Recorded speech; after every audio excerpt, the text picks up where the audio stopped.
Hey, good afternoon, everyone. It's TractorMan44 here. You know, you meet the nicest people on YouTube. It's just so much fun. You end up talking to people all over the United States. In my particular case, all over Canada. I got a lot of people in the European countries, Great Britain, all over the place, even Ireland and Scotland. It's just fun. It's entertaining. But you know, you really do have a tendency to meet the nicest people, and sometimes the way we're bombarded with all the negativity in the news, we forget, you know, the basic human nature is kindness and helpfulness. And that's pretty much what's really cool to me about YouTube.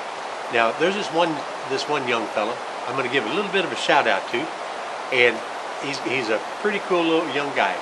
His name of his channel is Butler Outdoors Canada. All right. Now, he's just getting started. He likes old tractors, and specifically Massey Harris's. So, you know, that's a point in his favor right there, because I'm a major Massey Harris fan. But he likes to tinker and work on, and does a very good job at repairing old chainsaws, vintage chainsaws. And specifically, he enjoys McCoulloch. McCoulloch chainsaws, they're them nasty old yellow ones, you know. They got a little black on them and stuff here and there. But they're good saws. That's what we had when we had Malls, and we had McCoullochs whenever I was growing up. But I had to happen to mention to him that I had a couple of Model 99 power heads with 4-foot guide bars and stuff like that, 2-man saws. And so he's been wanting me to dig out one of them saws and you know, just get it on video and let him see them, you know. I think he's a little jealous. He wants them pretty bad, you know what I mean? But too bad he lives so far away, somewhere up in Ontario, Hillsdale, Ontario, if I'm not mistaken. Now that is pretty far away. I don't think you can get there from here. You got to go somewhere else and start. But at any rate, I can't not possibly get to those Model 99 power heads with any degree of ease at all, because they're literally covered with about, conservatively, 2.5 tons of car engines, tractor engines, forklift engines, scrap iron, plate steel, things of that nature. So it's going to be a little while before I get into it. So what I decided to do is I decided to see what I had that I might be able to show off to him. And though he wanted to see a Model 99, I missed it by 84 points. I think it's 84. I got a surprise for his viewing pleasure. His name is Andrew. Andrew, here's you a Mac 15. I have no idea how old it is. It's got your separate gas and oil tanks on top. It's got your choke right here, and it's got your oh, I'm sorry, it's got your hand oiler right here. For a second I thought that was a choke. There ain't no choke. That's going to be down there on the carburetor. You can see the carburetor down underneath here. Now, good Lord only knows when the last time this thing ran, but it's got really good compression. The chain's in excellent condition. It's actually a 3/8 chain, 3/8 pitch chain. But this is really a pretty neat old saw. I kind of dug that out because it was the easiest one to get to. But even though it's not a 99, it's 84 less, man. That's Model 15, you know. But the cool thing about this young fella is, I don't know why he's taking a liking to me, you know. I might be one of them grandfather figures, you know, because he is a youngster. His wife's name is Carina. But at any rate, Carina's quite talented, and so is Andrew. I guess they might call him Andy, but anyway, I don't know him on a good enough basis yet to call him Andy, so I'll call him Andrew.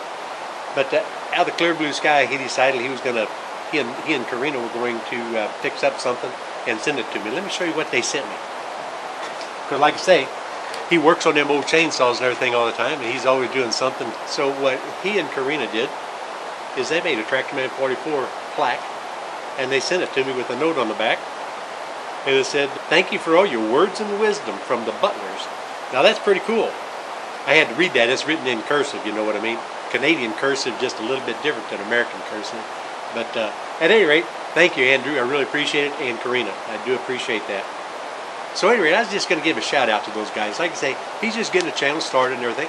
And you might want to run over and take a look. If you like old antique chainsaws and a fellow that's got a very mild demeanor about him in working on them and everything. He's interesting. He's an interesting young fella, and I think he's going to do wonderfully well no matter what it is that he does.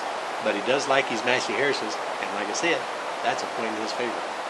But at any rate, if you don't mind, if you like the old stuff, you know, the old chainsaws and everything, swing over and take a look and tell him I said howdy, you know what I mean? So I'm going to give him another little surprise too. I'm going to take the camera, and we're going to walk out and see if I can find a couple other old things that he might want to look at, just to make him drool a little bit.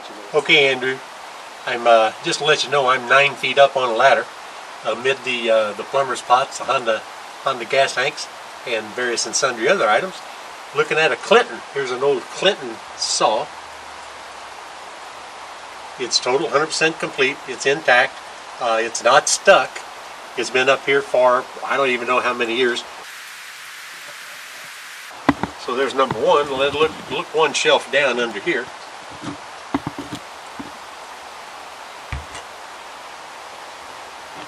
That's probably a pullin'. It's probably a pullin' of some kind.